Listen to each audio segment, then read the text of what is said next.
সবাইকে দুঃখের সাথে জানাই, সারা বাংলাদেশ আজকে মানুষের কান্না, তার চিৎকার, সারা বাংলাদেশ মনে একটা অস্থিরতা আছে। মনে হচ্ছে আমরা আবারও বাংলাদেশের যুদ্ধ শুরু হয়েছে। আমার প্রশ্ন একটাই, ছাত্র আন্দোলন, কোটা আন্দোলনের মধ্যে ছাত্র কেন ঢুকলো? প্রশ্ন হলো একটা, ছাত্ররা যদি কোটা আন্দোলনের মধ্যে রাজনীতি কোনো দল ঢুকে থাকে, তাহলে সেই রকম দল বাংলাদেশের দরকার নাই। ছাত্ররা আন্দোলন কেন ছাত্রদের মধ্যে ঢুকবে?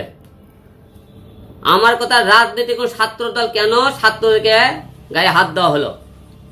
ছাত্র এইরকম দল থাকে যে ছাত্র হয়ে ছাত্র পেতে, তাহলে বাংলাদেশের রাজনীতি যে সমস্ত দল আছে, ছাত্র নামে যে সংগঠনগুলো আছে, এই দলগুলো উঠে দেওয়া হোক। কারণ ছাত্র হয়ে মুখে ছাত্রকে মারে, সেরকম দল দরকার নাই। এই ছাত্র দলকে বাংলাদেশ থেকে বহিষ্কার করা হোক। কারণ এরা ছাত্র দল নামে কলঙ্ক, ছাত্র দল নামে তাদের কলঙ্ক জন্য হবে। তাহলে একজন ছাত্র হয়ে একজন ছাত্রকে কিভাবে সে হাত তোলে? একজন ছাত্রকে গুলি করে কিভাবে মারে? একজন ছাত্র একজন মনে করে মেয়ের গায়ে কিভাবে হাত তোলে? তারা একবারে ভাবলো না আমরাও তো ছাত্র।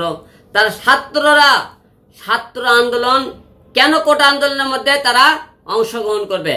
ছাত্ররা কেন পুলিশের ক্যাডার বাহিনীর সাথে যোগ দিয়ে তারা ছাত্রদেরকে মারবে? তাহলে আপনাদেরকে একটা কথা বলতে চাই, বাংলাদেশে থেকে ছাত্র নামে যে দলগুলো আছে এদেরকে বহিষ্কার করা হোক। কারণ এরা ছাত্র দল নামে কলঙ্ক, এদেরকে এই দেশে রাখা মানে ছাত্রদেরকে কলঙ্ক করায়। তাই প্রিয় দেশবাসী এবং যে সমস্ত ছাত্ররা আছেন সবাইকে একটা কথা বলতে চাই, ছাত্র নামে যে দলগুলো আছে, সংগঠন আছে বাংলাদেশ থেকে, সে যে কোনো দল হোক না কেন, সেই দল থেকে আপনাদের পদত্যাগ করে দেওয়া উচিত এবং তাদেরকে বহিষ্কার করা উচিত। কারণ এদেরকে রাখা মানে আমাদের ভবিষ্যতে আরো বিপদ টানে আনা। আমরা মনে করেছিলাম ছাত্ররা আগামী দিনে ভবিষ্যৎ, সেই ছাত্রকে তারা গুলি করে মারতেছে। তা আপনাদেরকে বলবো, ছাত্র নামে যে সমস্ত দলগুলো আছে, যে সমস্ত দলের ছাত্ররা বসবাস করে, তাদের গোড়া উকড়ে ফেলে দেন। কারণ এরাই হলো যে 1 নম্বর দেশের শত্রু।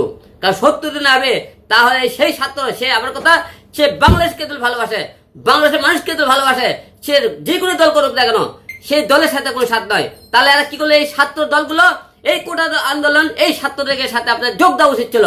তাহলে আমরা বললাম নে, তোমরা বাংলাদেশকে ভালোবাসো, তোমরা বাংলাদেশকে ভালোবাসো না, তোমরা দলকে ভালোবাসো, তোমরা রাজনীতিকে ভালোবাসো, তোমরা ছাত্রকে ভালোবাসো না। তাই হলো নে, আপনারা একবার চিন্তা করেন যে রাজাকার নিয়ে আজকে বাংলাদেশে মেথাকার, মুক্তিযুদ্ধ নিয়ে মেথাকার, শুধু মুক্তিযুদ্ধ আর রাজাকার, এদের সন্তান চাকরি করবে? বাংলাদেশে যারা মনে করেন গরিব মায়ের সন্তানেরা আছে, কষ্ট করে যারা মনে করেন লেখাপড়া করতেছে, তাদের কথা একবারে ভাবলেন না। আপনার রাজাকার, তারপরে মুক্তিযুদ্ধ, আরে ভাই মুক্তিযুদ্ধের কথা আপনি বারবার তুলবেন। মুক্তিযুদ্ধ করার পরে সরকার তাদেরকে বাড়ি দিছে, গাড়ি দিছে, তাদের মুখে পরিবারকে টাকা দিয়েছে, আরো আপনারা কত চান? আপনারা যদি সবকিছু চান, তাহলে যারা গরিব মায়েরা সন্তানদের কলেজে পাঠাইছে লেখাপড়া করার জন্য, তাদের কেবে আপনারা মুক্তিযুদ্ধের সন্তানেরা শুধু চাকরি চান, আপনারা রাজাকারের সন্তানেরা চাকরি চান, তাহলে আর বাংলাদেশের লোক কি ভাষা হচ্ছে বাংলাদেশে? তাই আপনাদেরকে একবার লজ্জা হয় না এই কথাগুলো করে? রাজনীতি যারা করেন, রাজনীতি করতে গেলে রাজনীতি একটা মনে করেন মানুষের মানবত থাকে, মানবত খেয়ে রাজনীতির মধ্যে নাই। তাহলে ছাত্র হয়ে তো ছাত্রকে আপনারা খুন করতে পারতেন না। কারণ আপনারা ভুলে গেছেন আপনিও একটা মায়ের সন্তান। তাই একটা মায়ের সন্তানের বুক খালি করার আগে নিজের কথা ভাবুন।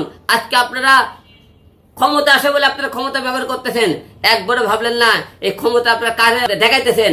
আপনার তাই আপনাদেরকে বলবো, আপনারা এখনো ঘুমন্ত আছেন, আপনারা এখনো রাজনীতি নিয়ে খেলা করতেছেন। সব জায়গার রাজনীতি খেলা চলে না, কিছু কিছু জায়গাতে একবার দেশ নিয়ে ভাবুন, মানুষের মায়ের সন্তানের কথা ভাবো। তাই আপনাদেরকে বলবো যে আপনারা আমাদের ছাত্রদের গায়ে হাত তুলে আপনারা বড় ভুল করছেন, নিজের বিপদ নিজে টেনে এনেছেন। যারা ছাত্রদেরকে রাজনীতির খেলা খেলতেছেন, আপনাদের পরিণতি খুব খারাপ হবে, কথাটা মনে রাখবেন।